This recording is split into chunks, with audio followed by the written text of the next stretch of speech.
Good afternoon, ladies and gentlemen. My name is Nemeka Onyeka Obiareri.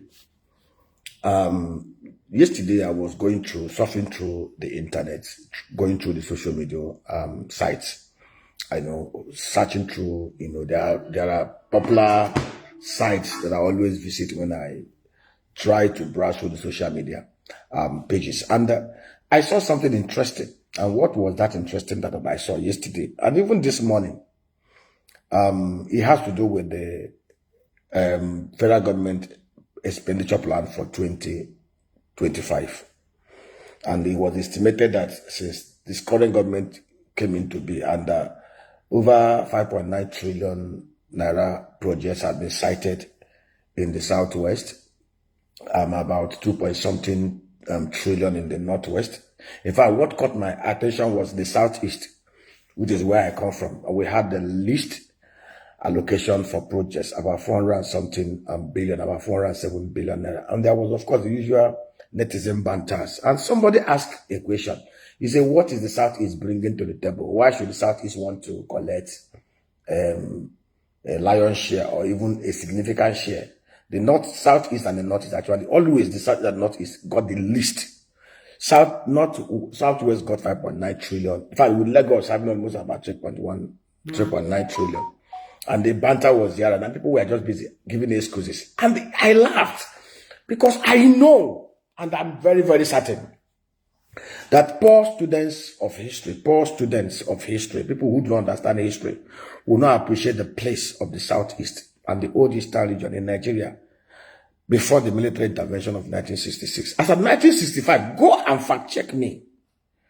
The Eastern region under Michael Okpara was the fastest growing in the whole of the Commonwealth. If you look at the revenue waterfall, the Eastern region had more revenue than the whole of the Northern region, which is today made up of 19 states. The old Eastern region, which is made up of the current 5 southeastern states, Cross River, Rivers, and Akwa Ibom, had more revenue waterfall than the current Northern region that is made up of 19 states, and more than the West with Lagos included. Fact check me. Michael Okpara did not have the privilege of much fossil fuel. Michael Okpara planted and anchored his governments from 1959 to 1960 government revenue on industrialization, agro-revolutions, mineral mining, and all those stuff. Go and fact check me. As of 1965, Nigeria controlled 45% of the global palm oil market. That market today is $82 billion sized. If Nigeria had maintained that control, if people like Michael Okpara had been in control till now, Nigeria would have been generating nothing less than $38 billion just from the palm oil value chain, which is more than what you can ever dream of getting from the crude oil.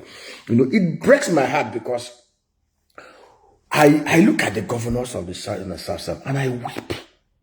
I ask myself, when are we going to get to the time and era when our people will be wise enough to vote, protect their vote, and elect credible and competent and the capacity men in the mode of Michael Okpara, Jokonde, and Desmond Mbakwe to man the affairs? I don't blame anybody. I don't believe in recrimination. It's only the poor-minded, poor-oriented human beings that recriminate and put blame on others. I can't blame Fulani Hausa. I will not blame Yoruba. I will not blame anybody. Let me tell you something. The only man that can hold a man down is him and his chi. And his chi does not want to hold him down. The chi will always want you to be up. So the only man that will hold a man down is himself. Michael Okpara was a 39-year-old medical doctor when he became premier. And within 7 years, he built the fastest growing economy in the whole of the Commonwealth. They had one single policy: put affordable food on the table of every indigenous of the old Eastern Nigeria and take care of the social welfare of the people. And interestingly, the person that was making that argument, what does the Southeast bring to the table, does not even understand. If you look at what are even the revenue waterfalls in Nigeria, the 3 core major revenue earners for Nigeria, in fact, the 2 core forex revenue earners for Nigeria is the export of the crude oil and its derivatives, and diaspora remittances. Of the 9 NDDC states, Imo, Abia, and Anambra has joined them. The biggest gas reserve in Nigeria is actually in Imo and Abia State and Anambra Basin. Nigeria is not even a fossil fuel rich country. Nigeria is a gas rich country. The total crude oil reserve in Nigeria is 37 billion barrels, proven.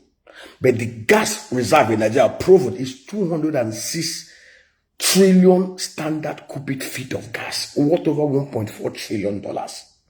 And most of these huge reserves are in the southeast. The governors are not seeing what I am seeing. We have over $250 billion coal reserve. Nigerian coal is one of the best coal in the whole world. Surface coal, low sulfur. Proven reserve, $305 to $350 billion worth of coal. The governors are not doing anything. The Calago cement factory and all other derivatives that use coal clinkers were developed by Michael Obara. Most of the roads were done with coal tar, not with crude oil bitumen. And some of the roads he did with coal tar are still standing till today. You see, the truth is, if the governors of the Southeast and South-South, especially the 9 states, the 8 states today that made up the old Eastern region, Imo, Abia, Ebonyi, Enugu, Anambra, Cross River, Rivers, and Akwa Ibom, can come together and work together. They can rebuild the old Eastern region. You see, today, Lagos has the Lekki Deep Seaport. They have the one that are doing the Badagry. They are doing Tinkan Island and all those stuff. In Onne, River State, there's even port and terminal owned by the Ibeto Group and the Denka Group and all the rest of them. How many of our Igbo traders and importers are using that terminal? Oh, they will give you an excuse. Oh, to ship goods to those areas, it will be more expensive and everything. But it's not. You can actually make the port very attractive by the volume of traffic that goes there and the efficiencies and operation that goes there. 60% of the cargoes that come into Nigeria actually originate from the southeast. What are the other revenue waterfalls apart from diaspora remittances in dollars that are moving? And over 50% of those diaspora remittances are from the southeast. Fact check me. Southeast, Edo, Rivers and Cross River and Akwa Ibom. Fact check me. Customs, just the first quarter did over 1.7 trillion. And it's predicted that customs may get up to 7 trillion. And most of the monies that we are talking about, oh, Lagos generate VAT of 800 billion, comes from import, VATs on import and other activities here. And what are those other activities? 50% of them, revenues, are from activities of people from the southeast. And do you know why they cannot execute the same economic activities in the southeast? There's no seaport. There's no international gateway. My grandmother, my mother, before she gets visa or anything, must have to come to Lagos in Abuja. If there was a UK embassy, American embassy, Chinese embassy in Enugu and Owerri, and there are international gateways, my mother will not need to come to Abuja or Lagos. She will go to those areas. And those economic activities attract some other businesses outside that will come up there. Who opposed of them 3 years ago? I brought to Shibaj and all the rest of them. They wanted to dredge from the Atlantic into the Orashi to set up the Orashi River Port. And don't deceive yourself. Orashi River Port is one of the most creative ideas that came from the government. But of course, it was all politically intended. They didn't actually intend to accomplish it. Because I know, based on experiences, as the executive secretary of Depot Owner Association in the Warri axis, when we were trying to dredge aircraft onto Warri, I know clearly that to be able to create the Orashi River Port, we need dredging, shoreline protection and embankment and all those stuff. It will cost about $150 to $200 million. And there was nothing budgeted for that, either by word of MCD, PPP, or government interventions or participation of other government to do it. And I know Apapa that we always talk about, Tinkan Island and Apapa, is a river seaport. Apapa is not a seaport, it's a river port. So Orashi can actually be a river port like Apapa. If the governors of the Southeast are sincere, they can work together, working with the whole of them, bring in a private operator, work together and establish that river port. If we have a river port in Orashi, most of all the imports and the whatever that is coming to Lagos and other places, Lekki DC port, that people are clapping and saying, oh, Lagos is doing that, all the revenues will go to the southeast of Nigeria. Most operators will locate there. I have said it. Does it make sense that somebody is buying a square meter of land, a table measure of land in Banana Land for 3.2 million. Does it make sense? 3.2 million, 3 million for a table-sized portion of land. If from all the way the river Niger and River Benue coast all the way to Obaru, we can do Plantain Island, Orange Island, Gova Island in those places. If we have activities, even that Orashi waterway, all manner of island will spring, all manner of real estate development will spring up there. Over 60% of the revenue in Lagos will relocate to the southeast, and that is the truth. We know this truth. But these governors are not doing anything. Akwa Ibom is doing a deep seaport project. Everybody will blame the federal government. How did Lagos state government accomplish Lake Deep Seaport? How are they doing Badagry? How did Akwa Ibom get their own deep seaport? If the Southeast governors can come together under the aegis of the Southeast Development Corporation, that is why when I look at Mike Okoye and the rest of them in SDEDC, and all these things they are pandering to certify Abuja, of course Abuja gave them appointments, but I'm very, very sure if the Southeast Development Corporation headed by Mike Okoye and Emeka Nwogo can sit down with the governors, they can chart an economic pathway for the Southeast. We can create a ring-fenced rail network that links Port Harcourt, Cross River, all the way to Asaba. Ring-fenced it. It will take us nothing less than just about $2-3 billion.